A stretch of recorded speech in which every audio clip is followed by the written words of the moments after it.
وعلى رسوله الكريم أما بعد فأعوذ بالله من الشيطان الرجيم بسم الله الرحمن الرحيم قل بفضل الله وبرحمته فبذلك فليفرحوا هو خير مما يجمعون صدق الله العظيم وصدق رسوله النبي الكريم الأمين الرؤوف الرحيم جھوم جھوم کر آقا کی بارگاہ میں درود و سلام پڑھیں الصلاۃ والسلام علیک یا سیدی یا رسول اللہ الصلاۃ والسلام علیک یا سیدی یا حبیب اللہ وعلی آلک واصحابک یا سیدی یا جد الحسن والحسین۔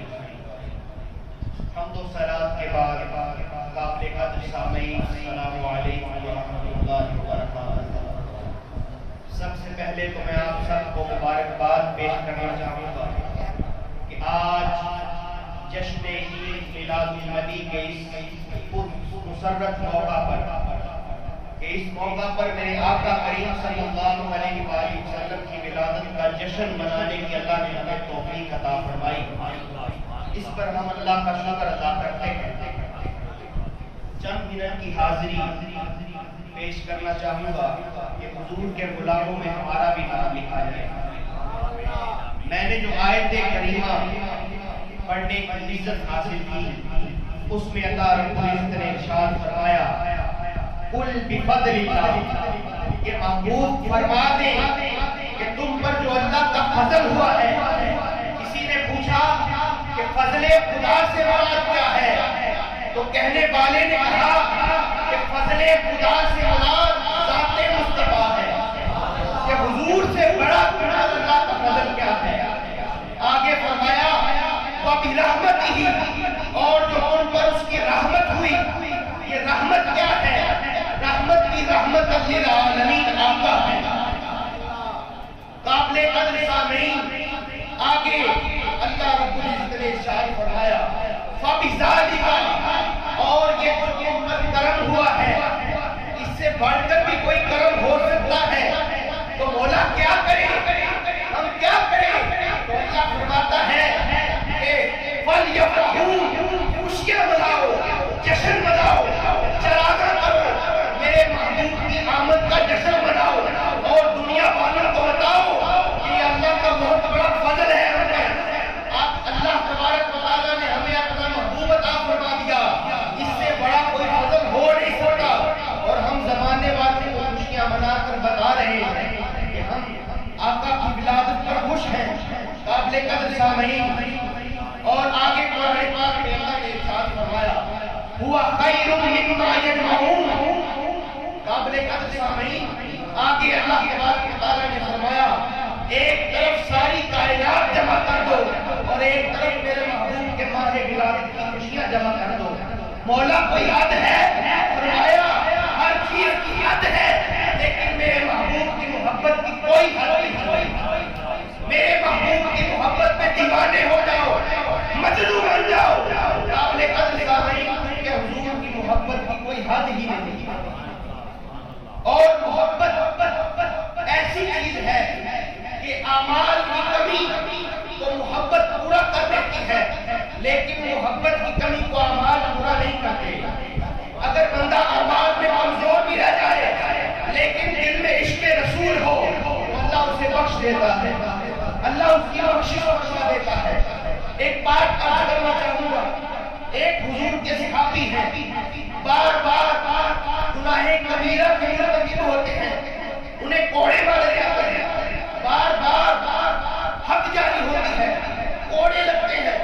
صحابہ نے دیکھا کہ یہ گناہ سے باز نہیں آتا، انہوں نے اس پر لعنت کر دی کہ تجھ پر اللہ کی لعنت ہو۔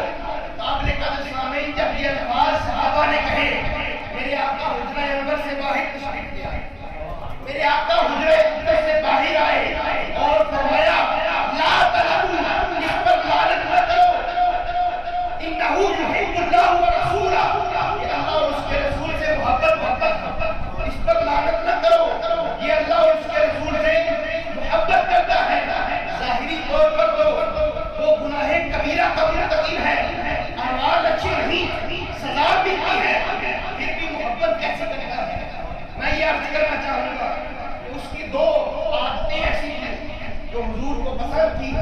جس کی وجہ سے حضور نے فرمایا یا اللہ اس کے رسول سے محبت کرتا ہے۔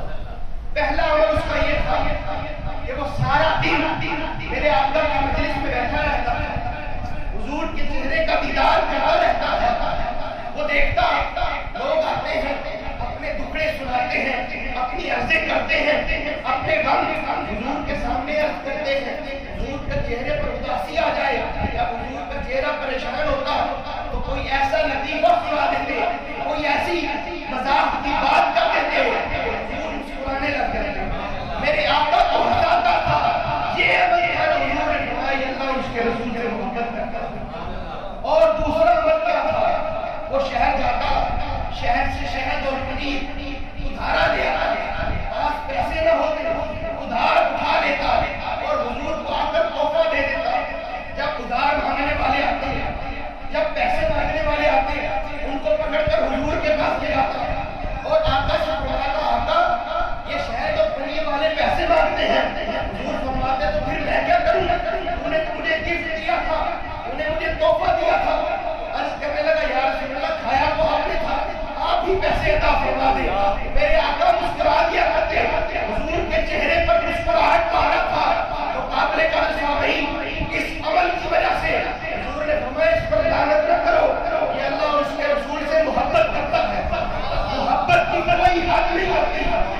قابل قدر سامعین آج اگر حضور سے محبت کر لو گے، اگر اعمال میں کمزور بھی رہ گئے تو اللہ تبارک و تعالیٰ محبت کے بدلے تمہیں بخش دے گا۔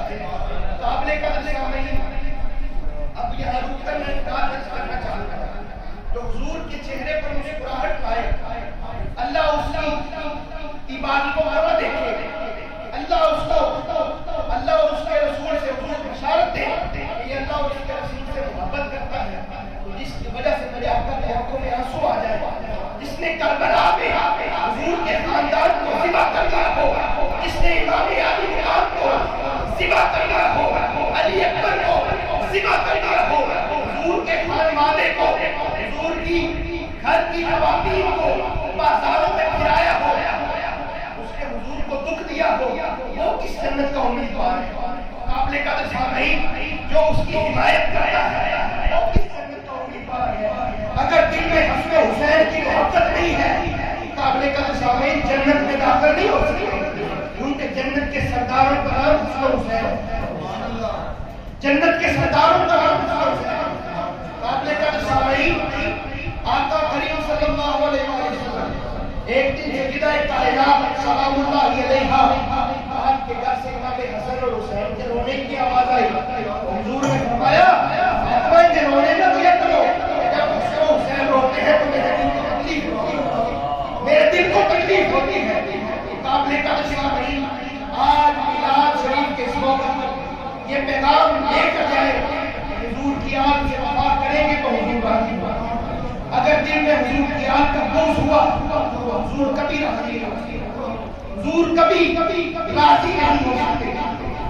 قابل قدر سامعین آپ نے بات کا یہ بات سنی ہے، قرآن کریم میں حضرت عیسیٰ علیہ السلام کی بشارت آپ نے فرمایا وَمُبَشِّرًا بِرَسُولٍ يَأْتِي مِن بَعْدِي اسْمُهُ أَحْمَدُ، کہ میرے بعد ایک نبی آنے والا ہے جس کی میں خوشخبری سنانے آیا ہوں، اس کا نام احمد ہے۔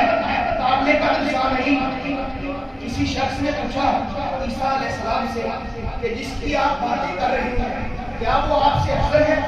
کیونکہ ہر مرید سوچتا ہے کہ میرا پیر سب سے افضل ہے، ہر شاگرد سوچتا ہے کہ میرا استاد سب سے افضل ہے، اور قابل قدر سامعین اس بندے پر مجھے حیرت ہے جو نبی بھی مانتا ہو اور عیب بھی نکالے، وہ کیسا امتی ہے؟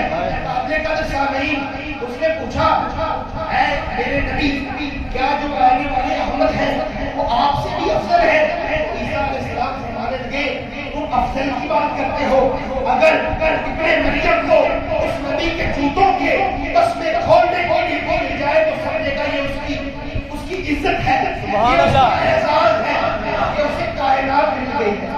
آپ نے کہا سامعین اللہ تبارک و تعالیٰ سے دعا ہے کہ اللہ تبارک و تعالیٰ اسی طرح حضور کے خلاف بولتے رہیں، کیونکہ قرآن میں اللہ نے فرما دیا وَرَفَعْنَا لَكَ ذِكْرَكَ، حضور کا ذکر تو قرآن سے قرآن تک ہوتا رہے گا۔ کوئی شخص فرائی نہیں کر سکتا. زندگیاں ختم ہوئی اور قلم ٹوٹ گئے. میرے اوصاف کا ایک باب بھی پورا نہ ہوا. محمد سے وفا ہونے تیرے یہ جہاں چیز ہے.